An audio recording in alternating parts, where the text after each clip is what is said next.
Supreme court ने चुनावी bond योजना की वैधता को चुनौती देने वाली याचिकाओं पर सुनवाई की। इस दौरान एससी ने बड़ी टिप्पणी करते हुए कहा कि इलेक्टोरल बॉन्ड आरटीआई का उल्लंघन है। सुप्रीम कोर्ट का कहना है कि काले धन पर अंकुश लगाने के लिए सूचना के अधिकार का उल्लंघन उचित नहीं है। सुप्रीम कोर्ट ने चुनावी बॉन्ड स्कीम असंवैधानिक करार देते हुए तत्काल प्रभाव से इस पर रोक लगाने का आदेश दिया है।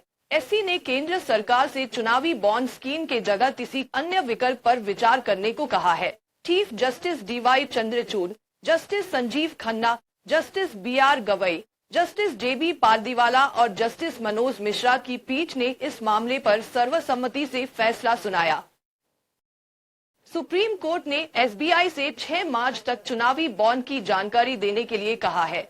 एसबीआई सभी पार्टियों को मिले चंदे की जानकारी 6 मार्च तक चुनाव आयोग को देगी।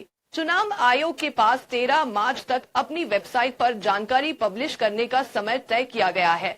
फैसले की शुरुआत में सीजेआई चंद्रचूड़ ने कहा कि राय 2 है, एक उनकी और दूसरी जस्टिस संजीव खन्ना की, और दोनों एक ही निष्कर्ष पर पहुंचते हैं।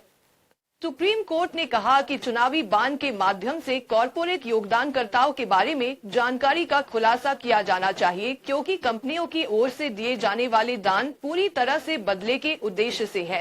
अदालत ने माना कि कंपनी अधिनियम में कंपनियों द्वारा राजनीतिक योगदान की अनुमति देने वाला संशोधन मनमाना और असंवैधानिक है। बड़े चंदे की गोपनीय बरकरार रखने को लेकर इनकम टैक्स एक्ट में 2017 में किया गया बदलाव असंवैधानिक है। इस मामले में पिछले साल 31 अक्टूबर से सुप्रीम कोर्ट की संविधान पीठ ने नियमित सुनवाई शुरू की थी। मुख्य न्यायाधीश डीवाई चंद्रचूड़ की अध्यक्षता वाली 5 न्यायाधीशों की संविधान पीठ ने पिछले साल 2 नवंबर को मामले में अपना फैसला सुरक्षित रख लिया था। बीते दिनों सुनवाई के दौरान केंद्र सरकार ने कोर्ट में अपनी दलीलों को रखते हुए कहा था कि चुनावी बॉन्ड योजना से फंडिंग में पूरी तरह से पारदर्शिता आएगा और काले धन पर रोक लगेगी। बीते दिनों सुनवाई के दौरान कोर्ट ने पार्टियों को मिली फंडिंग का डेटा नहीं रखने पर चुनाव आयोग से नाराजगी जाहिर की थी।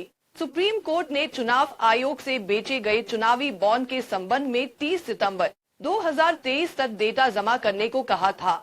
देश में साल 2018 में इलेक्टोरल बॉन्ड स्कीम को कानूनी रूप से लागू किया गया था। इस योजना को लागू करने के पीछे सरकार ने यह तर्क दिया था कि इससे राजनीतिक दलों को होने वाली फंडिंग में ट्रांसपेरेंसी आएगी और बेहिसाब नकदी काला धन के इस्तेमाल पर रोक लगेगा। ये बॉन्ड 1000, 10,000, 1 लाख और 1 करोड़ रुपए तक के हो सकते हैं। देश का कोई भी नागरिक या कंपनी किसी भी राजनीतिक पार्टी को चंदा देना चाहती है तो उसे बॉन्ड खरीदना होगा। चुनावी बॉन्ड में डोनर का नाम नहीं होता। इस बॉन्ड को खरीदकर आप जिस पार्टी को चंदा देना चाहती हैं, इस पर उसका नाम लिखते हैं। इस बॉन्ड को आप बैंक को वापस कर सकती हैं और अपना पैसा वापस ले सकती हैं, लेकिन एक तय समय सीमा के अंदर आपको यह सब औपचारिकताएं करनी पड़ेगी।